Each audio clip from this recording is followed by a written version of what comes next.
Bom dia! Vamos nós lá para mais uma aula de literatura. Hoje nós vamos iniciar a primeira fase do modernismo no Brasil, a fase que corresponde aos Andrades.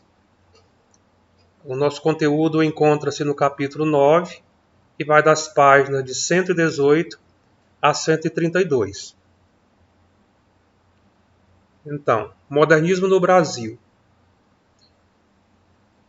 Quando nasce o modernismo, a sociedade brasileira ainda não era modernizada.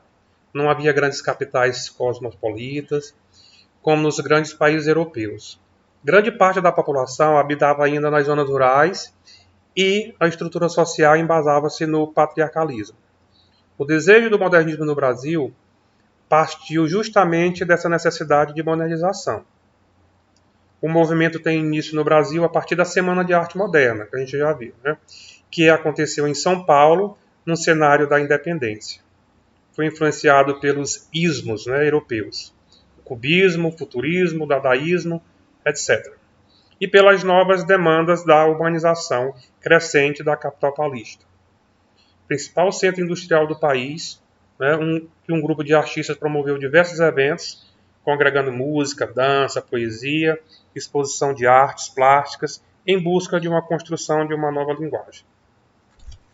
A proposta modernista brasileira envolvia uma consolidação de inteligência nacional que deveria ser livre dos academicismo, consciente de si e das mudanças do mundo transformado pela rapidez dos novos meios de transporte, pela produção em larga escala industrializada, em um outro movimento de ruptura com toda a tradição anterior.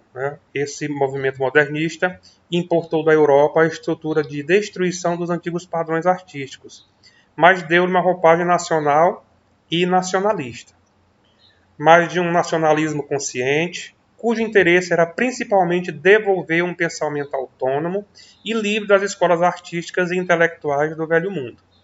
Então aqui a gente observa que os artistas brasileiros, eles tiveram sim uma influência na Europa, mas eles queriam neste momento trazer para o nacional, falar exclusivamente da nacionalidade brasileira.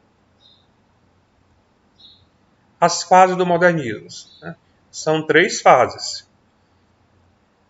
A primeira é o primeiro modernismo, ou geração de 20, que é considerada como a fase heróica, que é essa que nós vamos estudar na aula de hoje. A segunda é o segundo modernismo, ou geração de 30, que é chamada também de a consolidação do movimento, que vai de 1930 a 1945. E o terceiro movimento, a terceira fase, é o terceiro modernismo, ou geração de 45, que é chamado também de o pós-modernismo, que foi de 1945 até, vamos dizer assim, os dias atuais. Primeiro modernismo, ou a geração de 30, que é considerada a fase heróica, 1922 a 1930. Nós temos lá o Mário de Andrade, suas principais obras. Pauliceia Desvairada, de 1922, que é uma poesia. A Escrava que não é Isaura, de 1925, que é um ensaio. Amar, Verbo Intransitivo, de 1927, que é um romance. Macunaíma, muito conhecida do povo brasileiro, é uma rapsódia. Lira Paulistana, de 1945, também é poesia. Contos Novos, de 1947, Contos, que é uma publicação póstuma, depois que ele morreu, que foi publicado. Oswald de Andrade, as principais obras. Memórias e Sentimentos de João Miramar, 1924, é um romance. Manifesto para o Brasil, 1925. Poesia para o Brasil, 1925. Manifesto Antropógrafo, 1928. E Serafim Ponte Grande, de 1933, que é um romance. E O Rei da Vela, de 1937, que é uma peça teatral. O Movimento Pau-Brasil é um entre os movimentos modernistas, que é chamado também de verde-amarelismo ou escola da anta e o movimento antropofágico. Esse movimento, né, ele tomou lugar na primeira fase do modernismo no Brasil, conhecido como a fase heróica, a fase que apresentou diferentes formas de abordagem patriótica. Esse movimento teve início em 1924, a partir da publicação do livro Pau-Brasil, da autoria de Oswald de Andrade, e ilustração de sua esposa, né, a artista plástica Tarsila do Amaral. As principais características desse movimento. O Manifesto da Poesia para o Brasil é um dos textos mais importantes de Oswald de Andrade, escritor que, como temos visto, destacou-se na literatura modernista brasileira. A principal característica dele é o primitivismo, né? Que é o patriotismo que enveredou por caminho de valorização do passado histórico brasileiro, desprovido dos apelos ufanistas, né, do movimento verde e amarelo. Olha aqui um trecho do Manifesto da Poesia para o Brasil. A poesia existe nos fatos. Os casebres de açafrão e de ocre nos verdes da favela, sob o azul cabralino, são fatos estéticos. Outro. O lado doutor, fatalidade do primeiro branco apontado e dormindo politicamente nas selvas selvagens. O bacharel. Não podemos deixar de ser doutos. Doutores. País de dores, ânimos, de doutores anônimos. O império foi assim. Eruditamos tudo. Esquecemos o gavião do penhasco. Aqui é um trecho do manifesto, né, de Oswald de Andrade. Ele fez o Manifesto da Poesia para o Brasil. Além do primitivismo que a gente viu, que é a característica principal, nós temos outras características. Tínhamos como característica também a revisão crítica do passado histórico, o abandono do academicismo, a valorização da identidade nacional, a originalidade e linguagem coloquial e humorada. A gente vai ver lá na frente que essa linguagem aqui, coloquial, era justamente para desfazer aquela linguagem erudita, né, e formal do parnasianismo. O Movimento Verde e Amarelo e a Escola da Anta. Foi um grupo que surgiu na primeira fase do modernismo e foi construído por Menotti Del Pitte, Plínio Salgado, Guilherme de Almeida e Cassiano Ricardo. Após a Semana de Arte Moderna, em 1922, marco do modernismo do Brasil, esses artistas começaram a apresentar novas propostas de arte disseminadas através de publicações, especialmente os manifestos que marcaram a primeira fase do modernismo. Foi o Manifesto para o Brasil, o Manifesto Verde e Amarelo e o Antropófago, né, que é a antropofagia. Crítico e sarcástico, Oswald de Andrade frequentemente satirizava as raízes tanto sociais, né, burguesa, como acadêmicas. Ao mesmo tempo, pregava o nacionalismo numa linguagem primitivista, de valorização do nosso passado histórico, mas sempre temperada pela crítica. Ele era um crítico na época. Assim, o surgimento do movimento verde e amarelo decorre como forma de modelo, ou melhor, de reação ao modelo nacionalista, preconizado pelo escritor Oswald de Andrade. Esse movimento, né, defendia o patriotismo em excesso e teve clara tendência, né, nazifascista. Em 1927, esse movimento transformou-se, né, na Escola da Anta, ou Grupo da Anta. Vocês podem checar aí no nosso livro, né, mais informações. O movimento verde e amarelo, né, e a Escola da Anta ainda. As principais características. O ufanismo, né, que é a característica que melhor define o movimento da Escola da Anta. Trata-se de uma exaltação do Brasil e, ao mesmo tempo, hostilidade às proveniências estrangeiras. É a ideologia fascista, baseada no racismo, né, que também estava presente no manifesto. Coloquei aqui uma observaçãozinha para vocês entenderem melhor que vem a ser algo ufanista, né? É algo que é exagerado, né, que é aquela questão do patriotismo exacerbado, tá? o orgulho de ser brasileiro, né, que é uma das principais características do romantismo do Brasil, que é justamente a busca pela nacionalidade.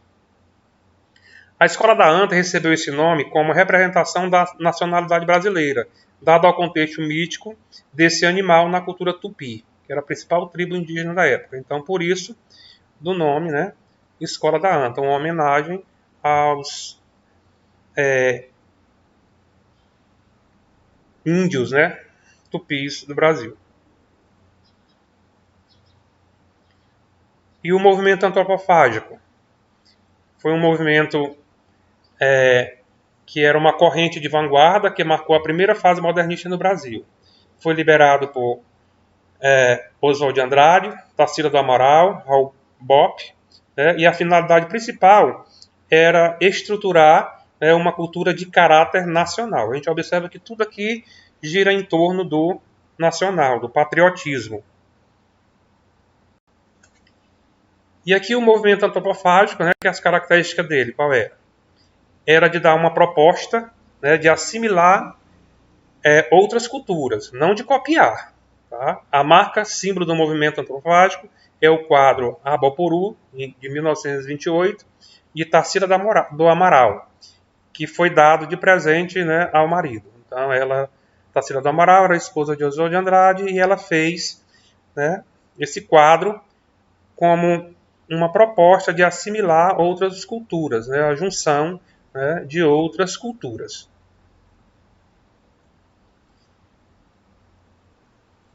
Mário de Andrade é um dos principais nomes do movimento modernista brasileiro. Ele ajudou a organizar a Semana de Arte Moderna, em 1922, e teve ao lado de grandes personalidades do modernismo, como Oswald de Andrade, Tarsila do Amaral, Anita Malfatti e Menotti Delpidia. Entre as obras mais importantes dele, temos, né, como eu já falei antes, Amar, Verbo Intransitivo, Macunaíma, Paulicéia Desvairada. Esse último aqui, o Paulicéia Desvairada, marca o começo do modernismo literário brasileiro. Ele foi inspirado pelos movimentos que aconteciam na Europa na época, né, em especial o futurismo, que a gente já viu, e o expressionismo. É importante perceber a importância do nacionalismo para ele, né, para o autor. A cultura nacional era muito presente nas obras de Andrade, apesar da inspiração europeia no princípio. Aí aqui eu fiz aqui uma ilustração de 3 capas, né, do livro dele, né, intitulado Paulicéia, né, Desvairada. Mário de Andrade. Ele fez parte do movimento modernista, né, e fazia críticas, né, ao movimento anterior, que era o parnasianismo, pela questão da formalidade. Né. Nas primeiras obras de Andrade é possível perceber a influência que acontecia na Europa, como o futurismo, que eu já falei, o dadaísmo e o expressionismo. E o estilo dele? A gente percebe, né, no estilo dele inovações na linguagem em alguma de suas obras, que era característica encontrada com frequência nas obras modernistas daquele período. Além disso, algumas obras apresentam características mais calmas e intimistas, enquanto outras trazem a política e as críticas para o debate. É importante ressaltar ainda, né, que o uso do coloquialismo na linguagem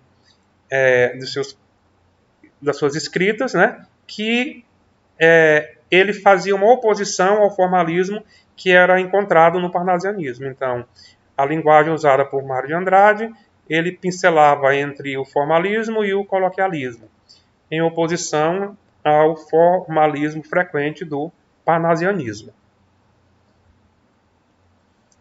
E a obra dele, né, Macunaíma, A Busca pelo Nacional. Macunaíma é a renovação da língua literária. Foi publicada em 1928, numa tiragem de apenas 800 exemplares, porque ele não conseguia um editor. Macunaíma é um herói sem nenhum caráter e uma das obras pilares da cultura brasileira. Numa narrativa fantástica e picaresca, né, ou seja, uma linguagem malandra, herdeira direta, né, das memórias de um sargento de milícias de Manuel Antônio de Almeida. Nessa obra, Mário de Andrade reelabora literalmente temas de mitologia indígena e visões folclóricas da Amazônia e do resto do país, fundando uma nova linguagem literária saborosamente brasileira. Aqui eu fiz uma ilustração para vocês aqui do Batizado de Macunaíma, em 1956. Essa obra aqui, né, foi Tarsila do Amaral, que fez inspirada na obra Macunaíma. Ok? Espero que vocês tenham gostado da aula e até a próxima.